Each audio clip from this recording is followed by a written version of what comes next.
সম্পদের লোভ আর একটা হলো ক্ষমতার লোভ। এই দুনিয়ার সম্পদ এবং ক্ষমতার লোভ এটা খুব খারাপ জিনিস। দেখেন, দুনিয়ার সম্পদ খারাপ জিনিস না, দুনিয়ার ক্ষমতাও খারাপ জিনিস না। খারাপ হলো ক্ষমতার লোভ আর সম্পদের লোভ। আল্লাহ যদি কাউকে সম্পদ দান করেন, অনেক সম্পদ দিছেন, এটা ভালো জিনিস। এই জন্য কোরআনে কারীমের মধ্যে সম্পদকে শব্দ যেটা বলা হয়েছে সেটা হলো খায়র। ইন্নাহু লিহুব্বিল খায়রি লাশাদীদ, যে সম্পদ মানে হলো ভালো।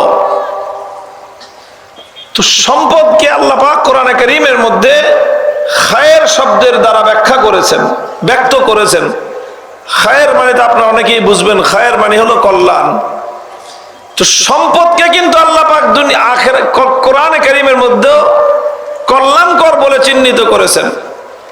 সম্পদ কোনো খারাপ জিনিস না, খারাপ হলো সম্পদের, কি বললাম, সম্পদের লোভটা হলো খারাপ জিনিস। সম্পদের লোভ কেমন জিনিস জানেন? আমার মনে আছে, আমরা তো ঢাকার শহরে জন্ম নিয়েছি, ঢাকার শহরে বড় হয়েছি। তো ঢাকার শহরে তো আর বেশি দূর পর্যন্ত দেখা যায় না। বেশি দূর পর্যন্ত দেখতে হলে মাথা উপরের দিকে তাকাইতে হয়। চারিদিকে বিল্ডিং, ভবন, কত দূর পর্যন্ত দেখা যাবে? তো সোজা উপরের দিকে তাকাইলে আসমান দেখা যায়, আর নিচের দিকে বেশি দূর পর্যন্ত দেখা যায় না। আমরা যখন গ্রামের বাড়িতে যেতাম, খুলনা, বাগেরহাট, মোল্লাহাট আমার নানার বাড়ি, তো নানার বাড়ির পাশেই বিশাল বিল, মাঠ, ময়দান, ফসলের যে চড়া বলে, অনেক বড়, এত বড় যে মনে হয়তো শেষ মাথায় গিয়ে আসমানের সাথে মিলে গেছে।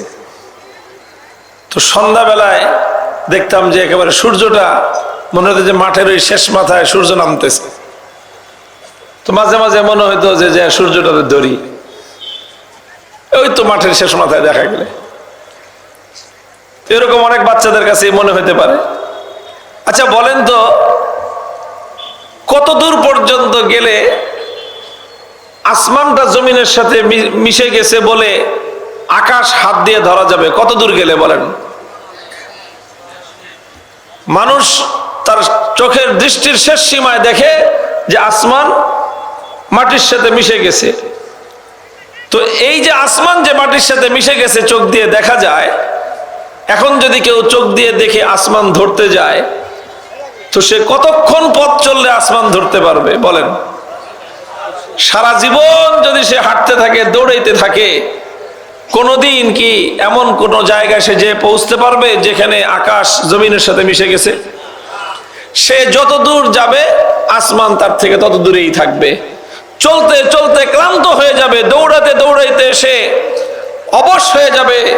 সে ক্ষান্ত হয়ে, ত্যক্ত হয়ে, বিরক্ত হয়ে, ক্লান্ত শ্রান্ত হয়ে জমিনের মধ্যে বসে পড়বে, কিন্তু কোনোদিন তার হাত দিয়ে সে আসমান স্পর্শ করতে পারবে না। লোভটাও এরকম জিনিস।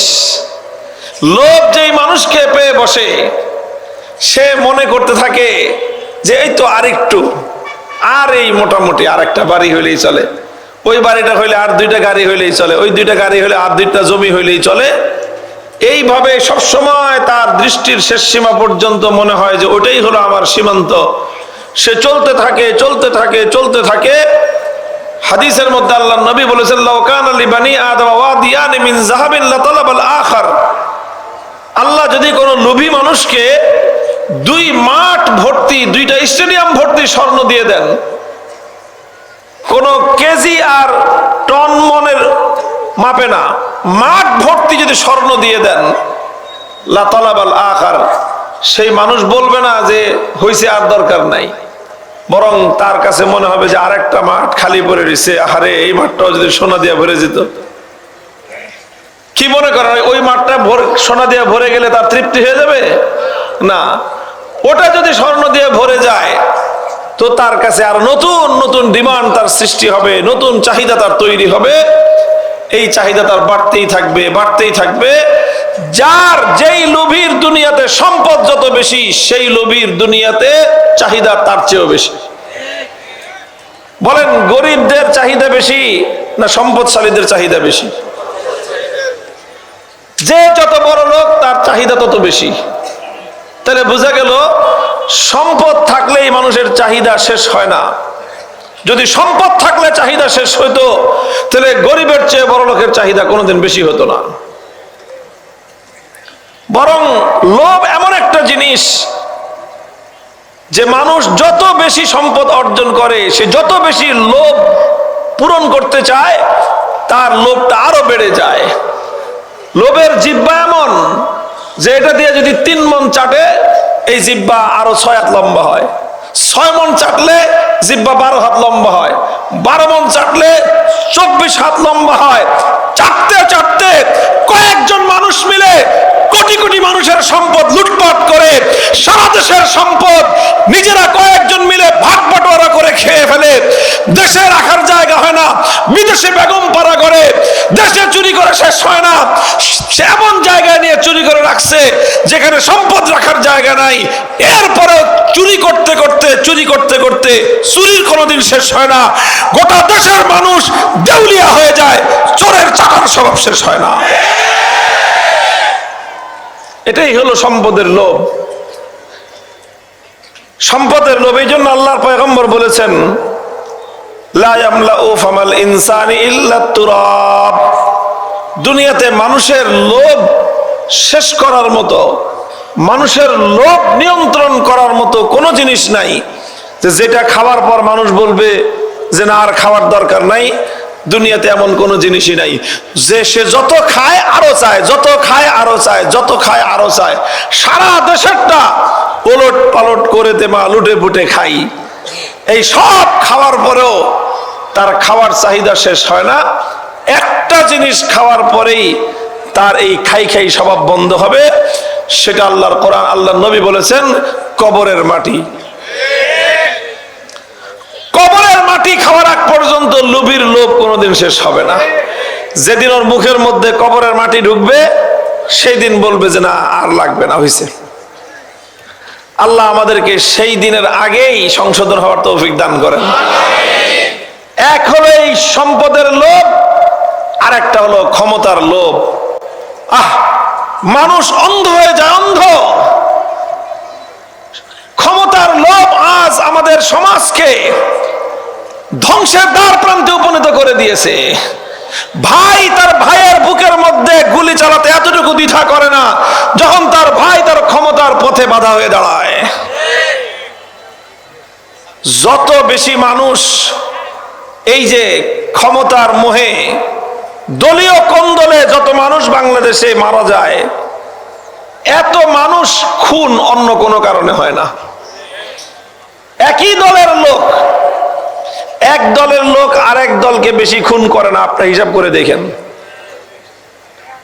নাম বললে তো রাগ করবেন। আওয়ামী লীগের লোকজন যেই পরিমাণ আওয়ামী লীগের লোককে খুন করছে, ঠিক একইভাবে বিএনপির লোকজনের হাতে যেই পরিমাণ বিএনপির লোকজন খুন, আওয়ামী লীগের হাতে তত বিএনপি, বিএনপির হাতে তত আওয়ামী লীগ খুন হয় নাই। 24 জুলাই আগস্টের কথা ভিন্ন, ওই 2 মাস ভিন্ন হিসাব। ওই 2 মাসে আওয়ামী লীগের লোকজন তারা সারা দেশে নির্বিচারে গণহত্যা চালাইছে। এর বাইরে একই দল করস, তোরা একই দল করিস, একই আদর্শের জন্য স্লোগান তুলিস, বছরের পর বছর একসাথে রাজনীতি করলি। এখন সেই দুইজন একই দলের 2 কর্মী দেখা যায় একজন আরেকজনকে গুলি করে খুন করে ফেলে রাখা যায়। কথা বলেন ঠিক কিনা? কেন খুন করে? কারণ নমিনেশনটা ও পেয়ে যেতে পারে। ব্যাস। ক্ষমতার মোহ, ক্ষমতার লোভ মানুষকে অন্ধ করে দেয়। ক্ষমতার লোভ মানুষকে বর্বর করে দেয়। ক্ষমতার লোভ মানুষের ভিতর থেকে তার মনুষ্যত্বকে কেড়ে নেয়। ক্ষমতার লোভ মানুষকে নৃশংস বানায়। ক্ষমতার লোভ হিংস্র বানায়। ক্ষমতার লোভ মানুষকে ফিরআউন বানায়। ক্ষমতার লোভ মানুষকে নমরুদ বানায়। ক্ষমতার লোভ মানুষকে শেখ হাসিনা বানায়।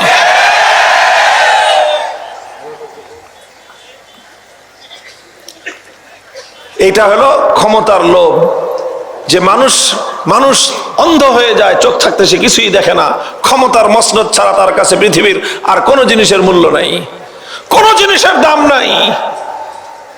আল্লাহ পাক রব্বুল আলামিন আমাদের এই প্রজন্মের উপর মেহেরবানি করেছেন, রহম করেছেন, দয়া করেছেন, যে আল্লাহ এই ক্ষমতার লোভের পরিণাম কি হয় বাংলাদেশের মানুষকে আল্লাহ পাক চাক্ষুষ দেখায় দিলেন।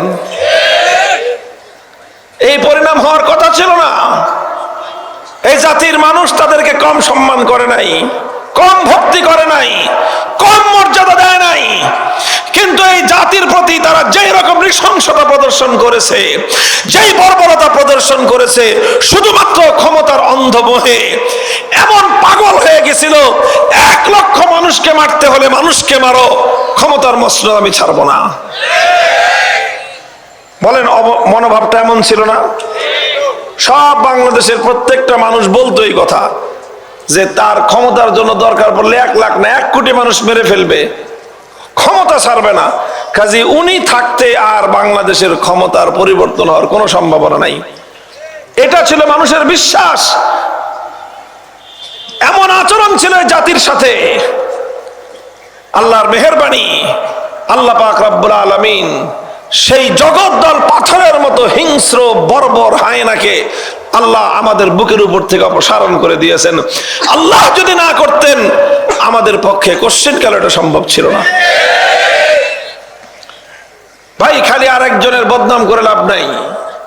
আমাদের মধ্যে কখনোই ওই অমানুষত্ব, আমাদের মধ্যে ক্ষমতার সেই হিংস্রতা, ক্ষমতার সেই লোভ যেন আমাদের কারো অন্তরের মধ্যে জায়গা করে না বসে।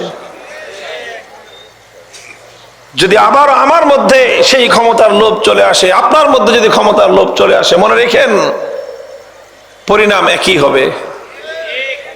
এটা শত শত হাজার হাজার বছর ধরে আল্লাহ পাক রব্বুল আলামিনের যে মানুষের সাথে আচরণ, সেই আচরণের প্রেক্ষিতে ওলামায়ে কেরাম একটা কথা বলেন, যে কুফরির সাথে রাজত্ব চলে, জুলুমের সাথে রাজত্ব চলে না।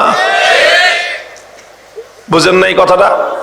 কোন বেঈমান যদি হয়, সে ঈমান হারায় ফেলছে, সে বেঈমান, সে কাফের, মুশরিক, কিন্তু সে মানুষের সঙ্গে ইনসাফ করে, মানুষের উপর জুলুম করে না। তো এই কাফের, মুশরিক, বেঈমানের রাজত্ব দীর্ঘস্থায়ী হয়। আল্লাহ পাক দুনিয়াতে তার কাছ থেকে প্রতিশোধ নেন না। তুই বেঈমান, ঠিক আছে, তোরটা আমি আল্লাহর সাথে হিসাব, আমারটা আমি পরে বুঝবো রে, তরে দুনিয়াতে সুযোগ দিলাম, যা তুই ভোগ কর।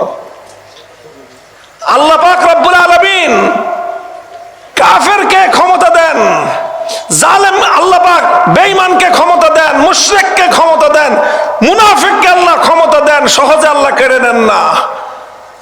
কিন্তু কাউকে আল্লাহ ক্ষমতা দেওয়ার পর সে যদি জালেম হয়ে উঠে, সে যদি অত্যাচারী হয়ে উঠে, ইতিহাস বলে জুলুমের সাথে ক্ষমতা বেশি দীর্ঘস্থায়ী হয় না। এই জন্য কারো যদি দীর্ঘদিন ক্ষমতা চালাইতে মনে চায়, তাহলে খবরদার জুলুমের পথ বেছে নিয়েন না। জুলুমের পথ বেছে নিয়ে ছিদ্র পথ বন্ধ করবেন, যে আগের বেড়ায় কেমনে পতন হয়েছে আমি ওই সব রাস্তা বন্ধ করব। করেন, সব রাস্তা বন্ধ করেন। উনিও রাস্তা কম বন্ধ করে নাই, সব রাস্তা বন্ধ করেছিলেন তিনি। গোটা প্রশাসন সব তার কেনা গোলাম আর বান্দি দিয়ে ভরে ফেলেছিলেন, পরে নাই? বলেন তো, খালি প্রশাসন, গোটা রাষ্ট্রযন্ত্রের প্রত্যেকটা প্রতিষ্ঠানে তার কেনা গোলাম এবং তার চাকরের মতো লোকজনকে দিয়ে গোটা রাষ্ট্র প্রশাসন সব ভরে ফেলেছিল। আর এরপরে তার এই পোষা গুন্ডা বাহিনী তো ছিলই, হেলমেট বাহিনী, হাতুড়ি বাহিনী, যা যা যত ধরনের বাহিনী তো ছিলই। কোন রাস্তা সে খোলা রাখে নাই, সমস্ত ছিদ্র পথ বন্ধ করে দিছিল। ফাতাহুমুল্লাহু মিন হাইসু লাম ইয়াহতাসিবু, ফাতাহুমুল্লাহু মিন হাইসু লাম ইয়াহতাসিবু। আল্লাহর কোরআন এই ধরনের প্রেক্ষিতে, এই ধরনের প্রেক্ষাপটে আল্লাহ পাক রব্বুল আলামিন ইরশাদ করেন, যখন মানুষ তার পতনের সব রাস্তাগুলো, সমস্ত ছিদ্র পথগুলো বন্ধ করে দেয়, আর সে মনে করতে থাকে আমি এমন ভাবে নিজের নিশ্ছিদ্র নিরাপত্তা আমি ব্যবস্থা করেছি, এই দেশে আমার পতন ঘটানোর মতো কেউ নাই। যখন একটা মানুষ এমন দম্ভ ভরে কথা বলতে থাকে, চতুর্দিক থেকে সে তার ক্ষমতাকে রক্ষা করবার জন্য দুর্ভেদ্য প্রাচীর তৈরি করে দেয়, জমিন থেকে কোথাও তার উপর আক্রমণ করার মতো কেউ নাই, তার ক্ষমতার মসনদ টেনে নেওয়ার মতো কোন রাস্তা সে খোলা রাখে নাই, আমার আল্লাহ বলেন ফাতাহুমুল্লাহু মিন হাইসু লাম ইয়াহতাসিবু, সব পথ যখন বান্দা বন্ধ করে দেয়, মানুষের আসার জন্য কোন রাস্তাই সে খোলা রাখে নাই, তখন আমার আল্লাহ বলেন ঠিক আছে, আমার বান্দার উপর জুলুম করে করে তুমি তোমার ক্ষমতার পতনের সমস্ত ছিদ্র পথগুলি বন্ধ করে দিয়েছো, এবার স্বয়ং আমি আল্লাহ তোমাকে পতন ঘটাবো। আমি আল্লাহ যার পতন ঘটাই, 14 গোষ্ঠী নিয়ে দেখ আমার আল্লাহর হাত থেকে তুই তোর ক্ষমতা রক্ষা করতে পারিস কিনা। পারে না। আমার আল্লাহ যখন কাউকে পাকড়াও করার সিদ্ধান্ত নেন, খোদার কসম খেয়ে বলি, দুনিয়ার সমস্ত শক্তি মিলে আমার আল্লাহর হাত থেকে তাকে রক্ষা করার উপায় না। কাজেই জুলুম, অন্যায়, অবিচার মাত্রা যখন চূড়ান্ত সীমা লঙ্ঘন করে, তখন আল্লাহ পাক রব্বুল আলামিন নিজে পাকড়াও করেন। আর আল্লাহ যখন নিজে পাকড়াও করেন, তখন তার পরিণাম এরকম ভয়াবহই হয়। আল্লাহ আমাদের সকলকে শিক্ষা গ্রহণ করার তৌফিক দান করেন। মুহতারাম হাজিরিন, আমি একটা কথা বললাম, একটা কথার অর্ধেক বললাম যে লোভ, এটা যদি দুনিয়ার সম্পদের লোভ হয় এটা খুব খারাপ জিনিস, দুনিয়ার ক্ষমতার লোভ হয় এটা খুব খারাপ জিনিস। ক্ষমতার লোভ, সম্পদের লোভ মানুষকে ধ্বংস করে ছেড়ে দেয়। সম্পদ খারাপ জিনিস না, ক্ষমতাও খারাপ জিনিস না। আল্লাহ আপনাকে ক্ষমতা দিয়েছে, এই ক্ষমতা দিয়ে আপনি বিনয়ী হন, মানুষের সেবা করেন, মানুষের উপকার করেন। যতটুকু পাওয়ার আল্লাহ আপনাকে দিয়েছে, সেই পাওয়ার দিয়ে মানুষের উপর অহংকার করতে যেন না, সেই ক্ষমতা দিয়ে মানুষের অধিকার কেড়ে নিতে যেন না, সেই ক্ষমতা দিয়ে মানুষের অন্যায়ভাবে মানুষের সম্পদ, মানুষের ইজ্জত লুণ্ঠন করতে যেন না। সেই সম্পদ দিয়ে আপনি মানুষের উপকার করেন, সেই ক্ষমতা দিয়ে মানুষের উপকার করেন। এই ক্ষমতা এবং এই সম্পদ ভালো জিনিস। খারাপ হলো সম্পদের লোভ আর ক্ষমতার লোভটা হলো খারাপ। সম্পদ খারাপ না, ক্ষমতাও খারাপ না, খারাপ হলো সম্পদের লোভ আর ক্ষমতার লোভ। এটা হলো খারাপ দিক বললাম। আবার এই লোভ খুব ভালো জিনিস, যদি লোভটা হয় আল্লাহমুখী। লোভটা হয় কোন মুখী? আল্লাহমুখী লোভ যদি হয়, কল্যাণের লোভ, ভালো করার লোভ, আখিরাত কামাই করার লোভ, নেকি কামাই করার লোভ, সওয়াব কামাই করার লোভ যদি কারোর মধ্যে থাকে, এই লোভ এটা অতি কল্যাণকর, অতি মঙ্গলময়। আল্লাহর পয়গম্বর ইরশাদ করেছেন, হাদিসের মধ্যে এসেছে, লা ইয়াশবা'আল মুমিনু মিন খাইরিন হাত্তা ইয়াকুনা মুনতাহাহুল জান্নাহ। লা ইয়াশবা'আল মুমিনু মিন খাইরিন হাত্তা ইয়াকুনা মুনতাহাহুল জান্নাহ। যেই ব্যক্তি আল্লাহর পছন্দনীয় ঈমানদার হবে, সে কোনোদিন আখিরাতের লোভ কোনোদিন সে সংবরণ করতে পারবে না। তার মধ্যে শুধু আখিরাতের লোভ বাড়তে থাকবে, বাড়তে থাকবে, বাড়তে থাকবে, হাত্তা ইয়াকুনা মুনতাহাহুল জান্নাহ। যতদিন পর্যন্ত সে খোদার জান্নাত পর্যন্ত না পৌঁছতে পারলো, ততদিন পর্যন্ত তার অন্তর থেকে খোদার জান্নাতের লোভ এক চুল পরিমাণ কমবে না। এই জন্য আখিরাতের লোভ বাড়াই, আসুন আখিরাতের লোভ বাড়াই। হযরত রাসূল আকরাম সাল্লাল্লাহু আলাইহি ওয়াসাল্লামের সিরাতুন নবী থেকে আমরা এই চমৎকার কল্যাণের এই প্রতি অগ্রসর হওয়া, আরো বেশি কল্যাণ অর্জন করতে চাওয়া, এটার একটা চমৎকার আদর্শ আমরা সিরাতুন নবীর মধ্যে খুঁজে পাই। নবী করিম সাল্লাল্লাহু আলাইহি ওয়াসাল্লামের আদর্শ এটাই ছিল। কোন একটা স্তরে গিয়ে তিনি ক্ষান্ত হয়ে যান নাই, কোন একটা স্তরে গিয়ে তিনি মনে করেন নাই যে হ্যাঁ অনেক হয়েছে, আর ভালোর দরকার নাই। এটা কোনোদিন আল্লাহর নবী মনে করেন নাই। বরং আরো বেশি ভালো কিভাবে করা যায়, আরো বেশি কল্যাণ কিভাবে করা যায়, আরো বেশি ইসলামকে বিজয়ী কিভাবে করা যায়, মানুষকে আরো বেশি কল্যাণ কিভাবে পৌঁছানো যায়, এটা আল্লাহর নবীর জিন্দগির প্রতি মুহূর্তে নবীজি শুধু কল্যাণের দিকে, মঙ্গলের দিকে দুর্বার গতিতে ছুটে চলেছেন, দুর্বার গতিতে ছুটে চলেছেন। যারা নবীর আদর্শ অনুসরণ করতে চাই, আমরা সিরাতুন নবীকে যারা আমরা ফলো করতে চাই, আমাদের দায়িত্ব এবং কর্তব্য হলো নবীর এই উত্তম আদর্শটাকে নিজের মধ্যে ধারণ করা। কি আদর্শ বললাম? যে কল্যাণের দিকে খালি অগ্রসর হয়ে যাওয়া, কোথাও গিয়ে থমকে না দাঁড়ানো, কোথাও গিয়ে এই কথা মনে না করা যে বাস যতটুকু হয়েছে আর দরকার নাই, না, আরো আগান, আরো আগান, আরো আগান। যতদিন পর্যন্ত জান্নাত পর্যন্ত গিয়ে পৌঁছতে না পারলাম ততদিন পর্যন্ত মুমিনের চলার গতিতে কোনো স্থিরতা নাই। মুমিন কোথাও গিয়ে থমকে দাঁড়াবে না, ইনশাআল্লাহ। রাজি আছেন? রাসূল আকরাম সাল্লাল্লাহু আলাইহি ওয়াসাল্লামের পবিত্র সিরাত থেকে আমি এর কয়েকটা দৃষ্টান্ত দেখাই। দেখেন, আমার নবী নবুয়ত লাভ করলেন, নবুয়ত পেয়ে গেলেন, আল্লাহর পক্ষ থেকে সর্বোচ্চ কল্যাণ তিনি পেলেন, কোরআন তিনি পেলেন, ওহী তিনি লাভ করলেন। ওহী, কোরআন, ইসলাম তিনি পেয়ে মনে করেন নাই যে বাস আমার তো সবকিছু পাওয়া শেষ, আর কিছু করার নাই, এমন মনে করেছেন? না, আল্লাহর নবী এই ওহীর দাওয়াত নিয়ে, ঈমানের দাওয়াত নিয়ে, তাওহীদের দাওয়াত নিয়ে আল্লাহর নবী মানুষের দুয়ারে দুয়ারে ছুটে গিয়েছেন। কথা বলে ঠিক কিনা? তিনি ক্ষান্ত হন নাই, ক্লান্তিহীন ভাবে পথ চলেছেন, মক্কার মানুষের কাছে কাছে গিয়েছেন।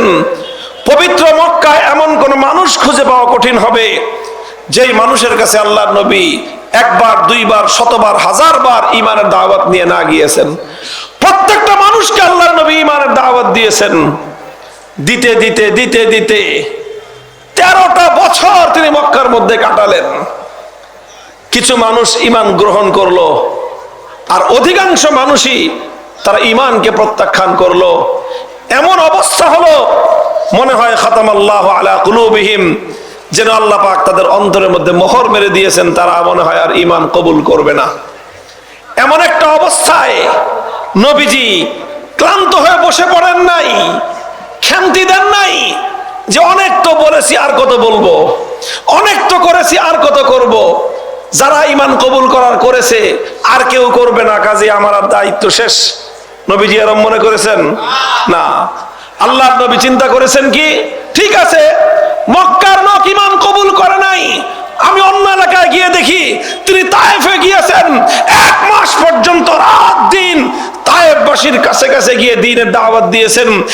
1 মাসে তায়েফে একটা লোক কালেমা পড়ে নাই, বরং উপরন্তু তায়েফের মাঠে আল্লাহর নবীর উপর তারা এমন বর্বর অত্যাচার পরিচালনা করেছে, পাথরের বৃষ্টিতে আল্লাহর নবীর মাথা থেকে পা পর্যন্ত সর্বাঙ্গ শরীর জর্জরিত করে দিয়েছে, ক্ষতবিক্ষত করে দিয়েছে।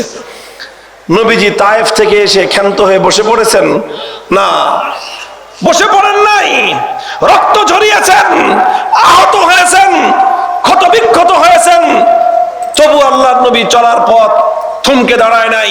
তিনি চিন্তা করেছেন মক্কায় হয় নাই, তায়েফে হয় নাই, নতুন কোন জনপদ দেখি। চলে আসলো হজের মৌসুম, মদিনা থেকে 6 জন মানুষ আসলো, নবীজির সঙ্গে সাক্ষাৎ। আল্লাহর নবী দেখলেন এরা নতুন জনপদ, নতুন শহরের লোক, নতুন দেশের লোক, এদের কাছে ঈমানের দাওয়াত দিয়ে দেখি এরা কবুল করে কিনা। নবীজি মদিনার 6 জনের কাছে ঈমান পেশ করলেন, সঙ্গে সঙ্গে তারা কালেমা পড়ে মুসলমান হয়ে গেলেন। আল্লাহর নবী দেখলেন নতুন সম্ভাবনার দুয়ার খুলে গিয়েছে। নবীজি এবার সেদিকে মেহনত করা শুরু করলেন। পরের বছর আসলেন, 12 জন কালেমা পড়ে মুসলমান হয়ে গেল। এর পরের বছর আসলেন, 70 জন কালেমা পড়ে মুসলমান হলো। তারা নবীজিকে অফার করলো যে ইয়া রাসূলুল্লাহ, মদিনার মাটি আপনার এই দ্বীনের জন্য, আপনার এই আদর্শের জন্য উপযুক্ত। মক্কার মানুষ আপনাকে সমর্থন করে নাই, মক্কার মানুষ আপনাকে এই মহান আদর্শ বাস্তবায়নের জন্য অনুকূল পরিবেশ দেয় নাই।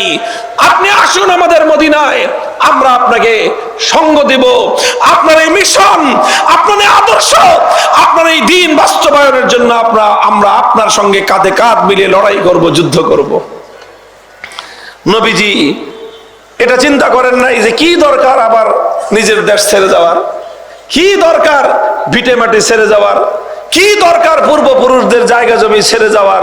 এটা মনে করেছেন? আল্লাহ নবী দেখলেন যে না, আমার তো বসে থাকার সময় নাই, আমাকে তো সামনে অগ্রসর হতে হবে। আল্লাহর এই দ্বীন শুধু মক্কায় সীমাবদ্ধ থাকলে চলবে না, এই দ্বীন সারা দুনিয়াতে কায়েম করতে হবে। আল্লাহর নবী কথা চিন্তা করে মক্কার মতো পবিত্র জমিন ছেড়ে দিলেন, পবিত্র বাইতুল্লাহ যেই শহরে সেই শহর ছেড়ে দিলেন, মসজিদে হারাম যেই শহরে সেই শহর ছেড়ে দিলেন, জমজমের কূপ যেই শহরে সেই শহর ছেড়ে দিলেন, হাজরে আসওয়াদ যেই শহরে সেই শহর ছেড়ে দিলেন, যেই শহরে তার জন্মভূমি সেই শহর ছেড়ে দিলেন, যেই শহরে তিনি জীবনের 53টা বছর কাটিয়েছেন সেই শহর ছেড়ে দিলেন, যেই শহরে তার বাপ মা 14 পুরুষ শুয়ে আছেন সব কিছু ছেড়ে দিলেন।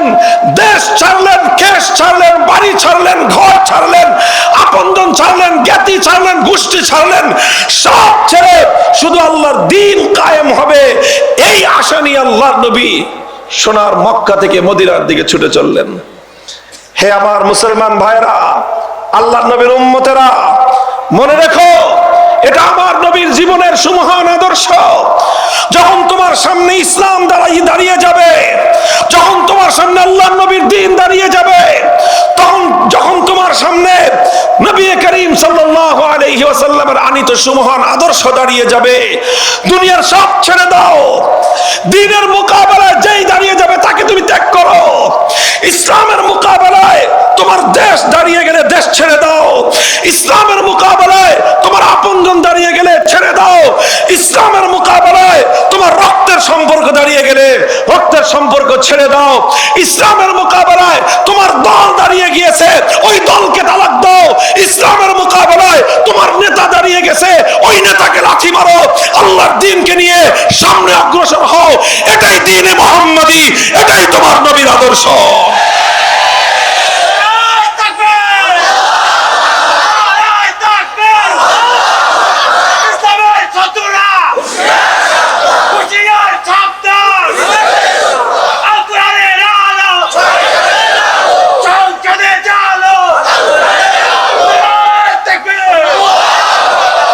নবীজি মদিনায় গেলেন, মদিনায় গিয়ে একটা নতুন পরিবেশ পেলেন। সেখানে 3 জাতি, একদল মানুষ একত্ববাদী মুসলমান ইমানদার, আর একদল মানুষ তারা মূর্তি পূজারী পৌত্তলিক, আর একদল মানুষ তারা ইহুদি। 3 জাতির বসবাস। নবীজি 3 জাতিকে নিয়ে একটা শান্তি চুক্তি করলেন যে আমরা 3 জাতি একসাথে থাকবো, কেউ কারো সঙ্গে শত্রুতা রাখবো না, কেউ কারো বিরুদ্ধে ষড়যন্ত্র করব না, কেউ কারো বিরুদ্ধে বাহিরের শত্রুকে সাহায্য করব না। এরকম একটা শান্তি চুক্তি করলেন, সহ অবস্থানের চুক্তি করলেন, যেটাকে ইতিহাসের পাতায় মদিনা সনদ বলা হয়, মদিনা চার্টার।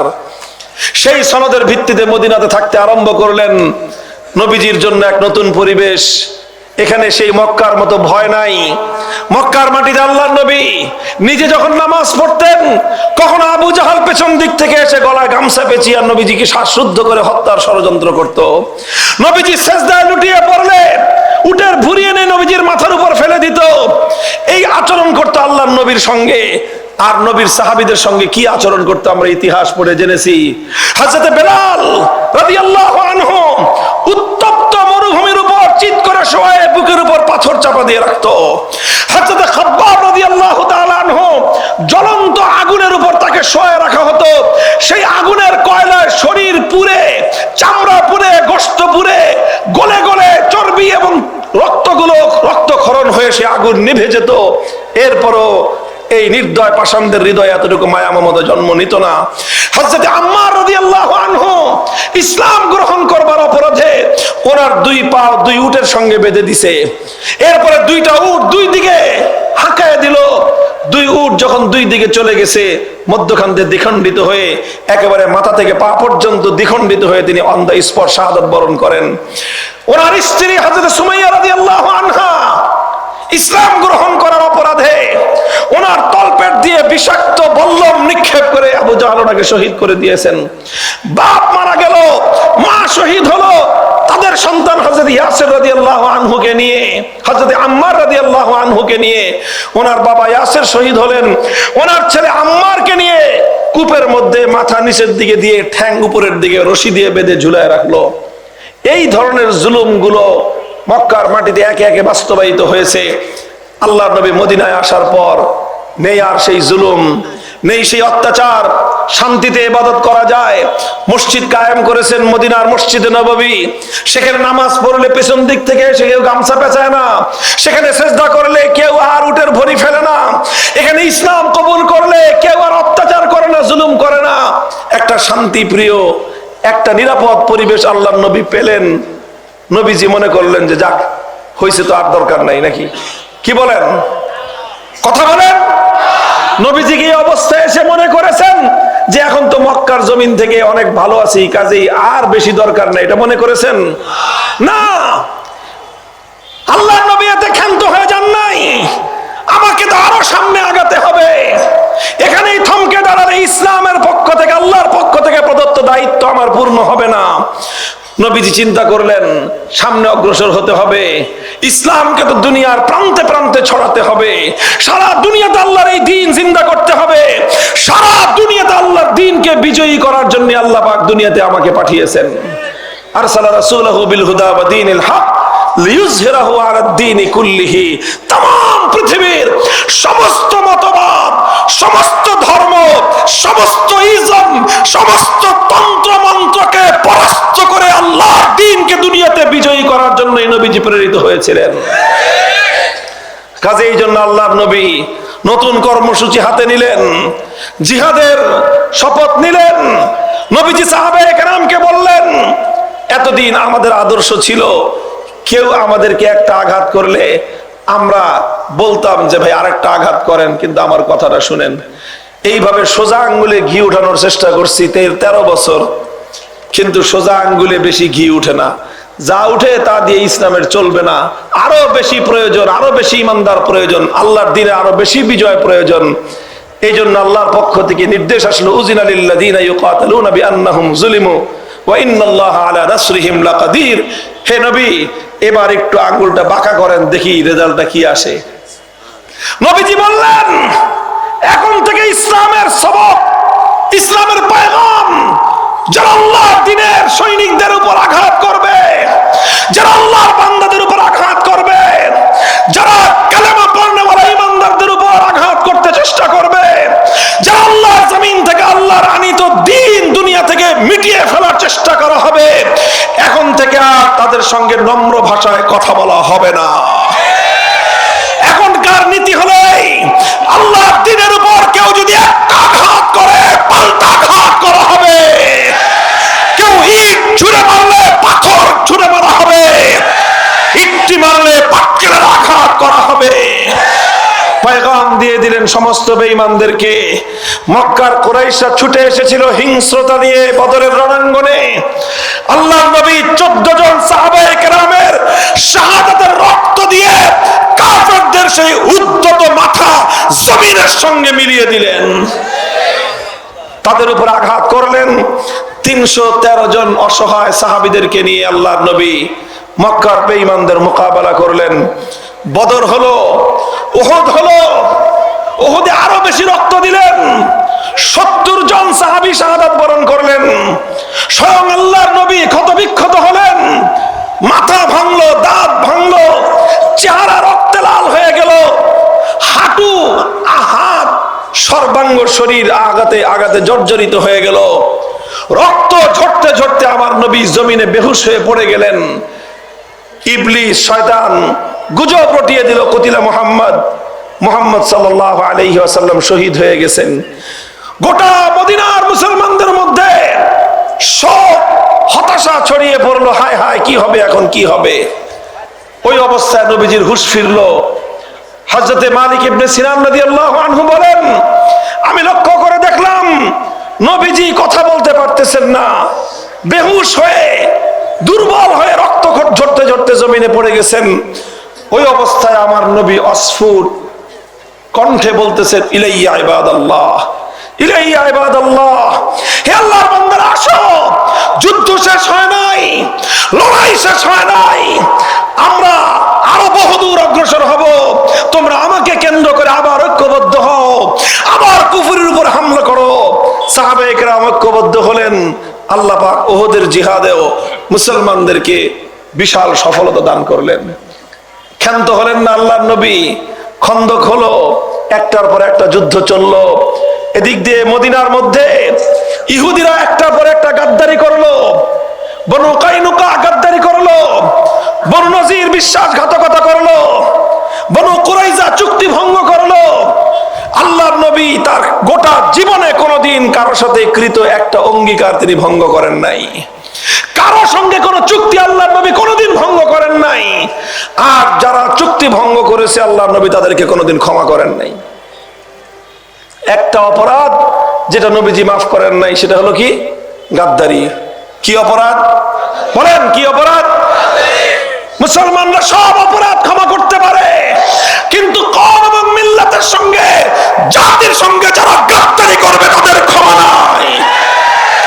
কওমের সঙ্গে যারা বিশ্বাসঘাতকতা করবে তাদের দৃষ্টান্তমূলক শাস্তি দেওয়াই মুহাম্মদ আরবি সাল্লাল্লাহু আলাইহি ওয়াসাল্লামের আদর্শ।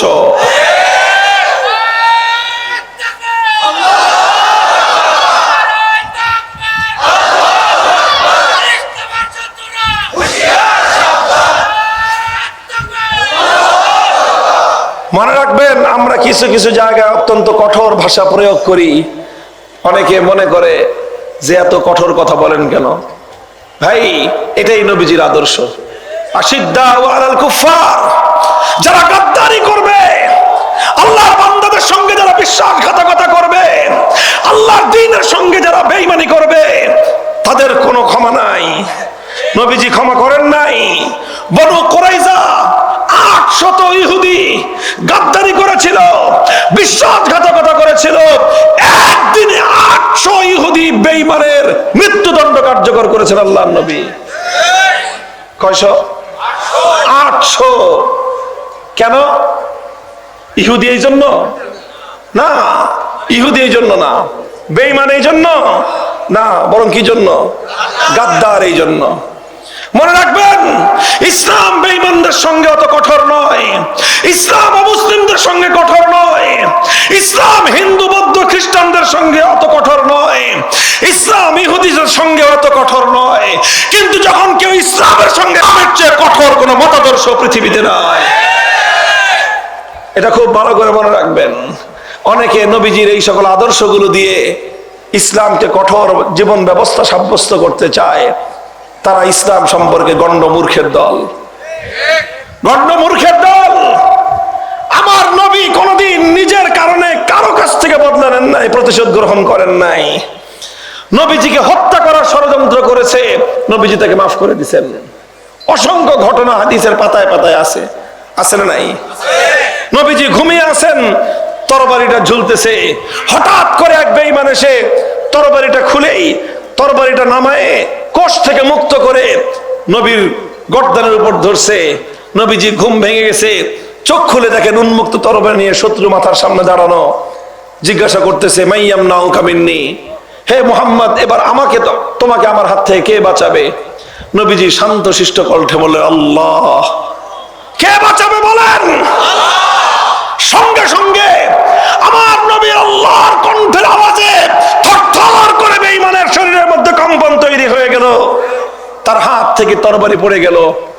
নবীজি তরবারি হাতে তুলে নিয়ে বললেন, এবার তুমি বলো, মাইয়াম নাও কামিন্নি, তোমাকে কে বাঁচাবে? পায়ে জড়ায় ধরছে, হুজুর মাফ করে দেন। বলছে, যা মাফ করে দিলাম, মাফ করে দিলাম, কারণ তুমি আমাকে, আমার সঙ্গে তুমি আমাকে হত্যা করার ষড়যন্ত্র করছো, আমাকে তুমি হত্যা করতে চেয়েছো, মাফ, যাও।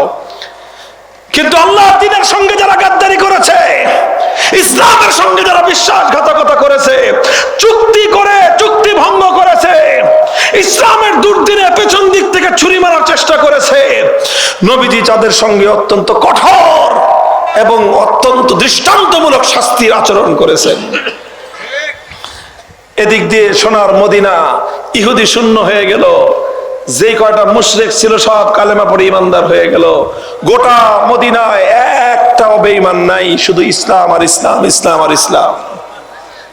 গোটা মদিনা শহর শান্তির শহর, গোটা মদিনা শহর ঈমানের শহর, গোটা মদিনার শহর ইসলামের শহর।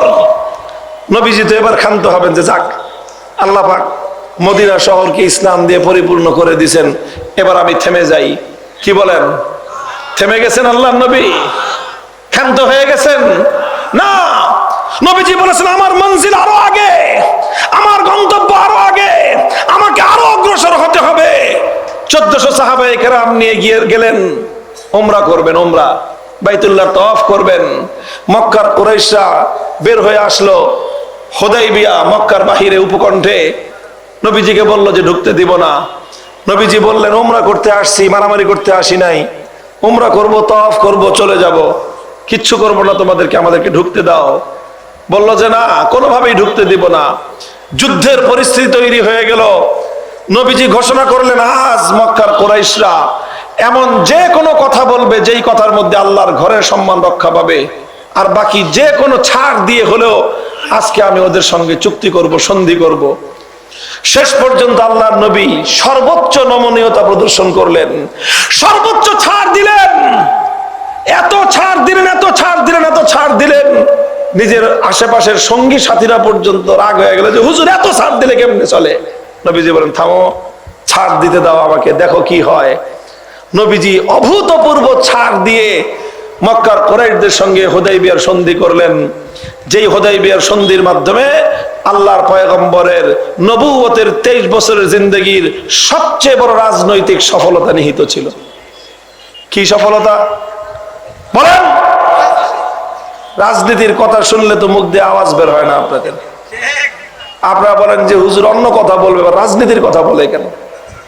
না, আমার নবী আল্লাহর পক্ষ থেকে যেই সকল দায়িত্ব নিয়ে দুনিয়াতে আগমন করেছিলেন, তার মধ্যে যেরকম মসজিদের ইমামতি ছিল, নবীজির দায়িত্বের মধ্যে যেরকম ভাবে উম্মতের তালিম, উম্মতকে শিক্ষা দেওয়া নবীর দায়িত্ব ছিল, উম্মতকে দাওয়াত দেওয়া, তাবলীগ করা যেরকম নবীজির দায়িত্ব ছিল, জিহাদের ময়দানে উম্মতকে কমান্ডিং করে যুদ্ধ নেতৃত্ব দেওয়া যেরকম আল্লাহর নবীর দায়িত্ব ছিল, ঠিক তদ্রূপ রাজনৈতিক নেতৃত্ব প্রদান করা আল্লাহর নবীর জিম্মাদারি ছিল।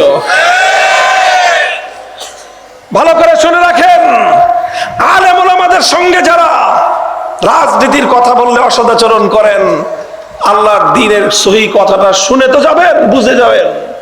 আমি আল্লাহর নবীর একটা হাদিস বলি আপনাদের কাছে, বুখারী শরীফের হাদিস, মুসলিম শরীফ, সমস্ত হাদিসের কিতাবের মধ্যে হাদিসটি বর্ণিত আছে। কানাত বনু ইসরাঈল তাসুসুহুমুল আম্বিয়া কুল্লামা হালাকা নাবিয়্যুন খালাফাহু আখার ওয়ালা নাবিয়্যা বাদি ওয়া সায়াকুনু খুলাফা ফায়াকসুরুন। নবীজি বলেন যে আমার আগে যারা নবী আসতেন, প্রত্যেকজন নবী তাসুসুহুমুল আম্বিয়া, তার জাতির রাজনৈতিক নেতা হতেন। কি হইতেন? এই মাদ্রাসার ছাত্ররা ভালো করে বুঝবা, সাধারণ মানুষদেরকে পরে আর একটু ভালো করে বুঝাই দিও তোমরা। তাসুসুহুম শব্দটা এসেছিল সিয়াসাতু থেকে। সিয়াসাত কি শব্দ? কি অর্থ? হ্যাঁ, মাদ্রাসা ছাত্ররা বলো সিয়াসাত অর্থ কি? রাজনীতি। সিয়াসাত শব্দের অর্থই হলো রাজনীতি। বুখারী শরীফের হাদিস, কানাত বনু ইসরাঈল তাসুসুহুমুল আম্বিয়া, আগে উম্মতের রাজনৈতিক নেতৃত্ব দিতেন কারা? নবীগণ। কারা দিতেন? নবীগণ দিতেন। এক নবী চলে গেলে আরেক নবী আসতেন, তিনি আবার রাজনৈতিক নেতৃত্ব দিতেন। নবীদের হাতেই থাকতো রাজনৈতিক নেতৃত্বের জিম্মাদারি। সর্বশেষ নবী মুহাম্মদুর রাসূলুল্লাহ সাল্লাল্লাহু আলাইহি ওয়াসাল্লাম আল্লাহর পক্ষ থেকে মনোনীত এই উম্মতের রাজনৈতিক নেতা ছিলেন। শুধু রাজনৈতিক নেতা না, তিনি ইমাম ছিলেন, তিনি মুআল্লিম ছিলেন, শিক্ষক ছিলেন, তিনি দায়ী ছিলেন, তিনি মুবাল্লিগ ছিলেন, সব ছিলেন। সঙ্গে সঙ্গে তিনি রাজনৈতিক নেতাও ছিলেন, তিনি সিয়াসিও ছিলেন। আল্লাহর নবী বললেন আমার পরে যেহেতু আর কোনো নবী নাই, সুতরাং রাজনৈতিক নেতৃত্ব দেওয়ার জন্য আল্লাহর পক্ষ থেকে নতুন কোন নবী আসবে না। ওয়াসায়াকুনু খুলাফা, এখন আমার পরে খেলাফত চলবে। এই খেলাফতের মাধ্যমেই উম্মতের ভালো লোকগুলো, উম্মতের আলেমরা এই উম্মতের সিয়াসত এবং রাজনীতির নেতৃত্ব দিবে। নবীর পরে সিয়াসতের দায়িত্ব নিলেন প্রথম খলিফা আবু বকর সিদ্দিক রাদিয়াল্লাহু আনহু। আল্লাহর নবীর পরে সাহাবীদের মধ্যে সবচেয়ে বড় আলেমের নাম আবু বকর সিদ্দিক, তিনি হলেন প্রথম নেতা। তারপরে সবচেয়ে বড় আলেম হযরত ওমর ফারুক, তিনি হলেন দ্বিতীয় নেতা, রাজনৈতিক নেতা। তারপরে হলেন সবচেয়ে বড় আলেম উসমান গনি রাদিয়াল্লাহু আনহু, তিনি হলেন হযরত ওমরের পরে উম্মতের রাজনৈতিক তৃতীয় নেতা। তারপরে সবচেয়ে বড় আলেম হযরত আলী মুর্তাজা, তিনি হলেন উম্মতের চতুর্থ রাজনৈতিক নেতা। চার খলিফা উম্মতের সবচেয়ে বড় আলেম এবং তারাই উম্মতের সবচেয়ে বড় রাজনৈতিক নেতা ছিলেন। কাজেই যারা ওলামায়ে কেরাম নিজেদেরকে যারা নায়েবে নবী মনে করি, আমরা আলেম সমাজ যারা নিজেদেরকে আম্বিয়ায়ে কেরামের ওয়ারাসা, আম্বিয়ায়ে কেরামের উত্তরাধিকারী মনে করি, আম্বিয়ায়ে কেরাম মসজিদে ইমামতি করতেন, নবীর দায়িত্ব পালন হিসেবে আলেমগণ মসজিদে ইমামতি করবেন। আম্বিয়ায়ে কেরাম উম্মতকে শিক্ষা দিতেন, তালিম দিতেন, আলেমগণ উম্মতের জন্য নবীর উত্তরাধিকার হিসেবে উম্মতকে তালিম দিবে। নবীগণ উম্মতের মধ্যে দাওয়াত এবং তাবলীগের কাজ করতেন, আলেমগণ উম্মতের উত্তরাধিকারী হিসেবে নবীদের উত্তরাধিকারী হিসেবে দাওয়াত এবং তাবলীগের কাজ করবে। সেই নবীগণ উম্মতকে রাজনৈতিক নেতৃত্ব দিতেন। সুতরাং আলেমরা যদি নবীদের পূর্ণাঙ্গ উত্তরাধিকারী হতে চায়, আলেমদেরকে রাজনৈতিক নেতৃত্বের জিম্মাদারি হাতে তুলে নিতে হবে। আলেমরা যদি রাজনৈতিক নেতৃত্ব দিতে সক্ষম না হয়, তাহলে নবীর সম্পূর্ণ পূর্ণাঙ্গ উত্তরাধিকার হবে না। হে সাধারণ মানুষ, আমি আপনাদেরকে এই কথাটা বলি, দেখেন রাজনৈতিক নেতৃত্ব তো শুধু হুজুররা হবে না, সাধারণ মানুষ হুজুরদেরকে, আলেমদেরকে রাজনৈতিক নেতৃত্বের অধিকারী মানতে হবে। কথা বলে ঠিক না বেঠিক? সাধারণ মানুষ যদি না মানে, তাহলে গায়ে মানে না আমি মোড়ল হবে? আপনাদেরকে মানতে হবে, মানতে হবে। হে আল্লাহর পয়গম্বরের উম্মতেরা, হে সাধারণ দিনদার ভাইরা, আজ যদি নবীজি থাকতেন, নবীজির নেতৃত্ব আপনারা মানতেন। আজ নবী নাই, নবীর উত্তরাধিকারীরা আছে, তারা যদি আপনাদেরকে নেতৃত্ব দিতে চায়, আল্লাহর কসম খেয়ে বলি, নায়েবে নবীদের নেতৃত্ব যদি আপনারা না মানেন, সেই ক্ষেত্রে আপনারা ইসলামের বিধান পরিপূর্ণ অনুসরণকারী হলেন না।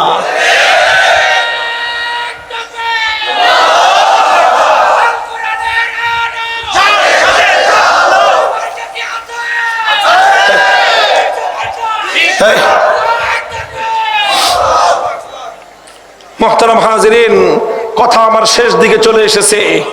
আমি বলতে চাই, নবীজি থেমে যান নাই, হুদায়বিয়ার সন্ধি করলেন, রাজনৈতিক প্রজ্ঞার পরিচয় দিলেন, রাজনৈতিক দূরদর্শিতার পরিচয় দিলেন।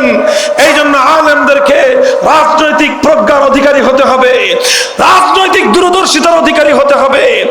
আল্লাহর নবীর হুদায়বিয়ার সন্ধির প্রজ্ঞার মাধ্যমে দুনিয়ার সমস্ত বড় বড় বাদশাদের কাছে, রোম এবং পারস্যের সম্রাটদের কাছে নবীজি ঈমানের দাওয়াত পৌঁছাতে পারলেন।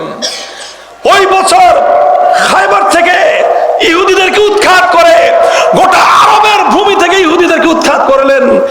এক বছর পরে মক্কা বিজয় করলেন। এই সব আল্লাহর নবীর হুদায়বিয়াতে তার রাজনৈতিক প্রজ্ঞাময় সিদ্ধান্তের সুফল। এরপরে আল্লাহর নবী আরেক বছর, 2 বছরের মাথায় নবীজি বিদায় নিলেন। নবীজি যখন বিদায় গ্রহণ করেন, 12.5 লক্ষ বর্গ মাইল, কত বাংলাদেশ হলো 55,000 বর্গ মাইল। এই বাংলাদেশটা সমান 24টা বাংলাদেশ একত্রিত করলে যত বড় এরিয়া হবে, এত বিশাল এরিয়ায় আমার নবী ইসলামী হুকুমত কায়েম করলেন, ইসলামী রাষ্ট্র কায়েম করলেন, যে রাষ্ট্রের প্রত্যেকটা বিধান চলে আল্লাহর কোরআনের আইন অনুযায়ী। যে রাষ্ট্রের প্রত্যেকটা কার্যকলাপ চলে আল্লাহর হুকুম অনুযায়ী, এমন বিশাল সাম্রাজ্য কায়েম করে আল্লাহ নবী দুনিয়া থেকে বিদায় নিলেন। মুহতারাম হাজিরিন, আলহামদুলিল্লাহ আমাদের পূর্বপুরুষরা আমাদের জন্য ধাপে ধাপে ধাপে ধাপে অনেকগুলো ধাপ অতিক্রম করে আজ আমাদেরকে এই পর্যায়ে রেখে গিয়েছেন। তারা সেই ব্রিটিশের বিরুদ্ধে আন্দোলন করেছিলেন, 190 বছর ব্রিটিশের বিরুদ্ধে সংগ্রাম করে ব্রিটিশকে এই দেশ থেকে বিতাড়িত করেছিলেন আমাদের পূর্বপুরুষরা। তারপরে 1905 সাল থেকে 1947 সাল পর্যন্ত দীর্ঘ লড়াই এবং সংগ্রাম করে আমাদের এই ভূমিটাকে দিল্লির গোলামীর জিনজির থেকে মুক্ত করলেন। তারপরে 47 থেকে 71 পর্যন্ত আরেকটা সংগ্রামের মধ্য দিয়ে খান পাঠানদের প্রভুত্ব খতম করলেন। এরপরে 72 থেকে 24 সাল পর্যন্ত বাকশালী রামরাজত্ব চলল।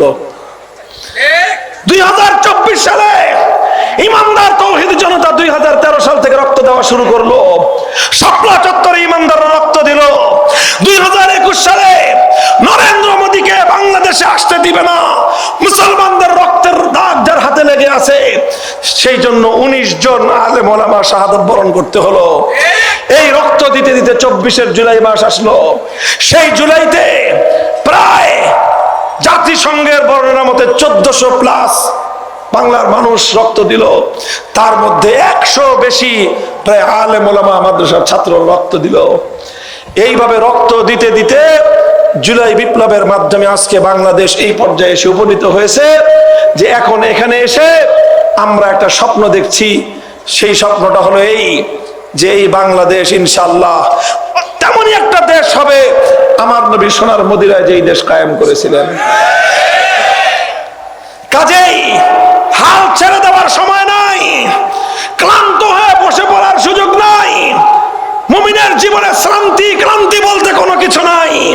যতদিন এ দেহে প্রাণ আছে, যতদিন হৃদয়ের স্পন্দন আছে, যতদিন দুনিয়ার শেষ মাথা পর্যন্ত কালেমার পতাকা পটপট করে উড্ডীন না হচ্ছে, ততদিন পর্যন্ত আমাদের ছুটে চলার কোনো ক্ষান্তি নাই।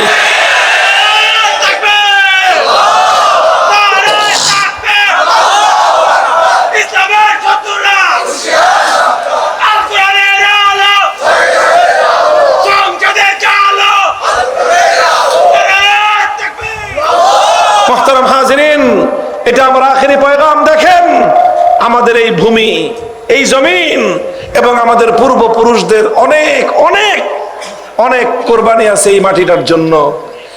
190 বছর ব্রিটিশের বিরুদ্ধে যুদ্ধ করেছে আমাদের পূর্বপুরুষরা, অনেক রক্ত দিতে হয়েছে।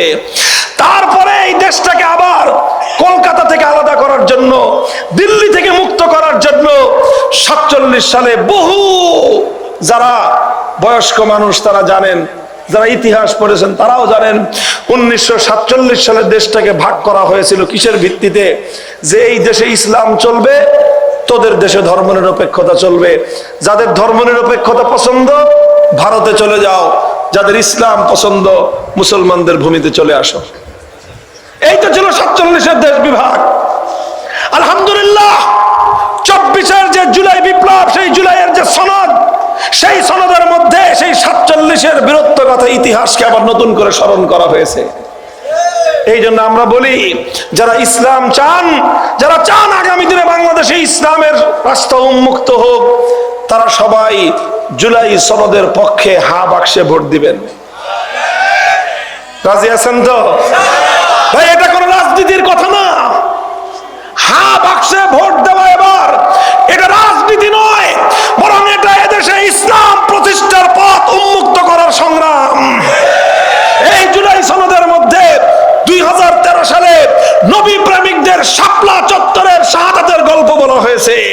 সুতরাং জুলাই সনদকে যদি আমরা বিজয়ী করতে পারি, জিতে যাবে শাপলা চত্বরের ইতিহাস, সংরক্ষিত থাকবে নবী প্রেমিকদের রক্তের ইতিহাস। কাজেই এটাকে পরাজিত হতে দেওয়া যাবে না। কথা বলেন ঠিক কিনা? আমি বলতে চাই আখেরি পয়গাম আমার ভাই, অনেক দূর অগ্রসর হয়েছি আমরা আলহামদুলিল্লাহ। ব্রিটিশদেরকে বিতাড়িত করেছি, কলকাতা খেদাইছি, দিল্লির গোলামি শেষ করেছি, পিন্ডির গোলামি শেষ করেছি, বাকশালী সব ব্যবস্থা সব ভারতীয় আধিপত্যবাদকে বিতাড়িত করা হয়েছে। এবার বাংলাদেশ যেই জায়গায় এসে দাঁড়িয়েছে, এবার আরেকটা হেইয় বলে ধাক্কা দিতে হবে। প্রস্তুত আছেন ইনশাআল্লাহ? থামাথামি নাই। আমরা ততদিন ক্লান্ত হব না, ততদিন শ্রান্ত হব না, ততদিন থমকে দাঁড়াবো না, যতদিন আল্লাহর জমিনে আল্লাহর কোরআনের রাজ কায়েম না হবে।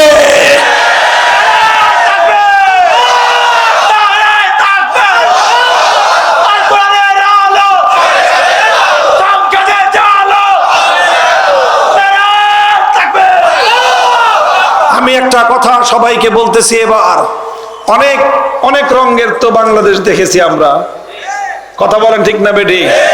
সব রং দেখা শেষ। একবার একজনে বললেন আমরা সোনার বাংলাদেশ গড়ব। আমরা বললাম গড়েন দেখি সোনার বাংলাদেশ। কিছুদিন পরে দেখা গেল গোলামীর বাংলাদেশ। আরেকজনে এসে বললেন যে না, ওই পুরান সোনা দিয়ে হবে না, নতুন বাংলাদেশ।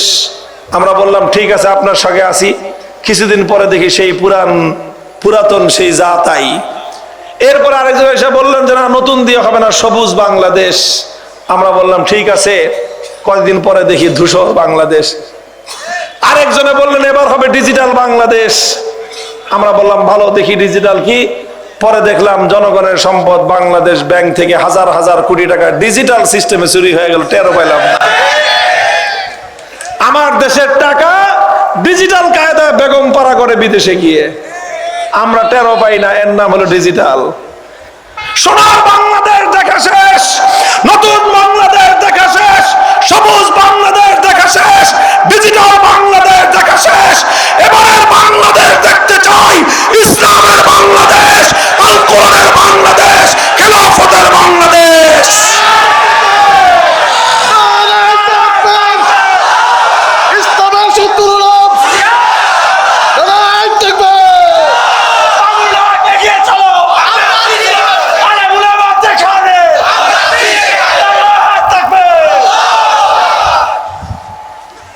এটি কি শুধু মুখের কথা না, আসলে বাস্তবেই করবেন ইনশাল্লাহ? আপনার তো শুধু মুখের কথা দিয়ে হবে? খালি কথায় চিড়ে ভিজে না, কথা বলেন ঠিক কিনা? চিড়ে যদি না ভিজে বিপ্লব কি মুখের কথায় হয়ে যায়? মাথার ঘাম পায়ে ফেলে হাড় ভাঙ্গা খাটুনি খাটতে হবে। প্রস্তুত থাকবেন? শুধু খাটলেই হয় না, রাতের অন্ধকারে চোখের অশ্রু ছেড়ে খোদার দরবারে ফরিয়াদ করতে হবে। করবেন? এরপরে ঘাম আর অশ্রু দিয়ে বিপ্লব আসে না। ঘাম আর অশ্রু দিয়ে মাঠ যেরকম, ফসলের মাঠ যেরকম পানি দিয়ে হাল চাষ করলে চাষাবাদের উপযুক্ত হয়, চাষাবাদ হয়ে যায় না, তদ্রূপ ঘাম ঝরানো মেহনত আর অশ্রু দিয়ে ফরিয়াদ করলে বিপ্লব হয়ে যায় না, তবে বিপ্লবের জন্য ফসলের মাঠ প্রস্তুত হয়। এরপর সেখানে ইসলামী বিপ্লবের ফসল ফলাতে হয়, আর সেজন্য প্রয়োজন হয় বাংলার যুবকদের শহীদানা শাহাদাতের রক্তের নজরানা দিতে হয়। আমি আমার বাংলার যুব প্রজন্মের কাছে জানতে চাই, যারা এদেশের মানুষের জন্য বৈষম্যের বিরুদ্ধে লড়াই করতে গিয়ে যেই যুবকেরা অকাতরে প্রাণ দিতে পারে, যাদের জাতির মায়েরা নিজেদের সন্তানদেরকে যুদ্ধের ময়দানে পাঠিয়ে দিয়ে দেশ এবং জাতির জন্য উৎসর্গ করতে পারে, আমি বিশ্বাস করি যদি প্রয়োজন হয় আল্লাহর দ্বীনের জন্য, আল্লাহর কোরআনের বিপ্লবের জন্য, ইসলামের বিপ্লবের জন্য শহীদি ঈদগাহে মাথায় যদি কাফনের কাপড় পরে শাহাদাতের রক্ত দিতে হয়, জীবন দেওয়ার জন্য কারা প্রস্তুত থাকবেন? হাত তুলে শপথ করেন।